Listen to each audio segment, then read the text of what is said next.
Halo semuanya, pernah nggak sih Anda lihat grafik pasar saham terus mikir, ini kok aneh banget ya, nggak masuk akal? Nah, hari ini kita bakal menyelami dunia pasar keuangan yang seringkali irasional dan emosional banget.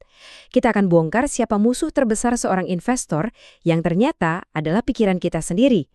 Nah, ini dia pertanyaan utamanya. Kenapa pasar yang katanya didorong oleh logika dan data seringkali malah kayak roller coaster emosi manusia? Ternyata jawabannya itu bukan ada di algoritma yang rumit, tapi ada di dalam kepala kita masing-masing. Dan pola kayak gini tuh bukan hal baru loh. Lihat aja sejarahnya. Gelembung.com, krisis finansial global 2008, sampai ke drama naik turunnya Bitcoin. Semuanya digerakkan oleh mesin yang sama persis. Sebuah racikan maut antara euforia massa dan kepanikan massal. Ini bukan lagi soal data, tapi soal psikologi. Oke, sekarang ayo kita kupas tuntas masalah ini. Sebenarnya pasal itu logis atau emosional sih? Kita akan ungkap elemen manusia yang selama ini sembunyi di balik semua angka dan grafik yang kita lihat. Jadi gini, dulu itu para ekonom tuh mikirnya kita semua ini investor super rasional yang selalu ambil keputusan paling untung. Tapi, ayo deh kita jujur, kenyataannya nggak gitu kan? Nah, disinilah ilmu yang namanya behavioral finance masuk. Ilmu ini ngebongkar gimana emosi kayak serakah dan takut justru jadi pengendali utama keputusan finansial kita. Jadi, kalau mau menang di permainan ini, kita harus kenal dulu siapa musuhnya. Dan petunjuknya, musuh terbesar itu seringkali lagi natap kita dari cermin. Yuk kita bedah jebakan psikologis dan bias emosional ini. Psikologi pasar itu pada dasarnya adalah studi tentang emosi rame-rame. Jadi pas Anda lihat grafik harga naik turun, jangan cuma lihat itu sebagai angka. Bayangin aja itu adalah alat pendeteksi detak jantung jutaan investor. Garis hijau yang nanjak, itu detak jantung yang berdebar kenceng karena serakah. Garis merah yang anjlok, itu detak jantung yang nyaris berhenti karena ketakutan. Terus, apa yang bikin detak jantung pasar jadi kayak gitu? Jawabannya, bias emosi. Pernah nggak sih Anda ngerasa yakin banget sebuah saham bakal naik, padahal datanya biasa aja? Nah, itulah bias emosi. Ini tuh semacam jalan pintas mental yang bikin kita lebih percaya perasaan daripada analisis yang objektif. Sekarang, yuk kita kenalan sama 5 jebakan psikologis paling umum yang pasti dihadapi setiap investor. Dengan kenalin mereka, kita bisa mulai menghindarinya. Ini dia 5 penjahat utamanya, takut dan serakah, 2 kekuatan klasik. FOMO, si biang keladi keputusan impulsis. Loss aversion atau keengganan merugi, yang bikin kita susah move on. Terlalu percaya diri, yang bisa membutakan kita.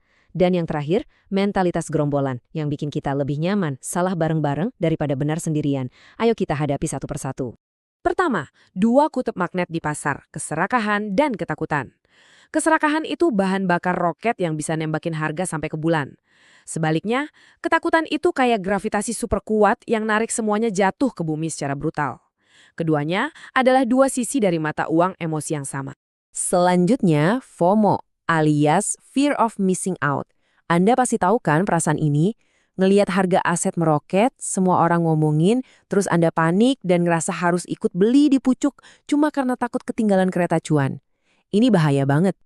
Terus ada loss aversion. Otak kita ini agak aneh. Rasa sakit karena rugi Rp100.000.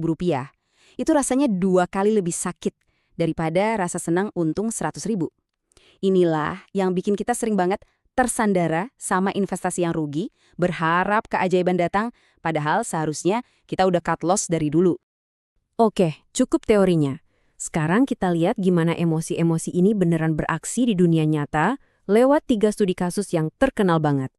Kasus pertama, gelembung.com di awal tahun 2000-an. Sebuah era di mana optimisme soal internet itu lagi gila-gilanya. Jadi apa yang terjadi waktu itu? Bayangin deh, perusahaan internet yang nggak punya untung sama sekali, nilainya bisa miliaran dolar. Investor beli saham cuma karena namanya ada embel-embel.com. Pendorong utamanya FOMO murni. Pas kenyataan datang, pasar ambruk dan modal investor lenyap seketika. Nah, ini contoh yang mungkin lebih dekat sama kita. Lonjakan harga Bitcoin di tahun 2021.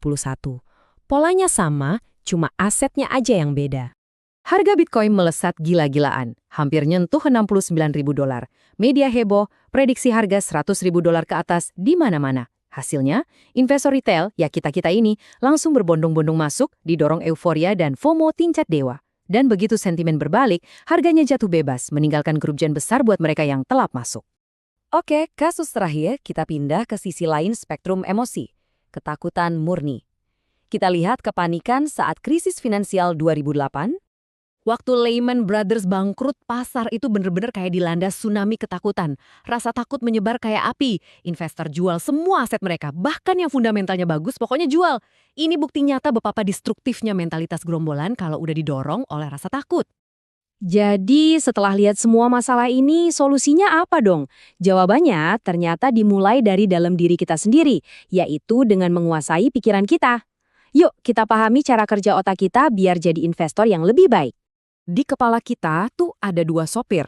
Pertama, ada si kelinci, alias sistem cepat. Dia ini emosional, reaktif, dan geraknya cepat. Pas pasar anjlok, dialah yang panik dan langsung neken tombol jual. Kedua, ada si kura-kura, alias sistem lambat. Dia ini analitis, sabar, dan logis. Dialah yang bikin rencana investasi jangka panjang. Nah, tantangan terbesarnya adalah memastikan si kura-kura yang pegang setir, bukan si kelinci yang panikan. Jadi, gimana caranya biar si kura-kura yang nyetir? Pertama, pas pasar lagi merah, tarik nafas dalam-dalam. Ingat, panik itu bahan bakarnya keputusan bodoh. Kedua, pas pasar lagi ijo royo-royo, tetap injak bumi. Euforia itu kembarannya keserakahan. Ketiga, tetap setia sama rencana awal Anda. Jangan biarkan kebisingan pasar mengganggu tujuan jangka panjang Anda. Dan yang paling penting, beranilah jadi beda kalau memang analisis Anda mendukung. Kadang, keputusan terbaik adalah tidak melakukan apa-apa. Dan inilah intinya. Pada akhirnya, investasi itu 90% psikologi dan mungkin cuma 10% strategi. Ingat selalu kutipan ini.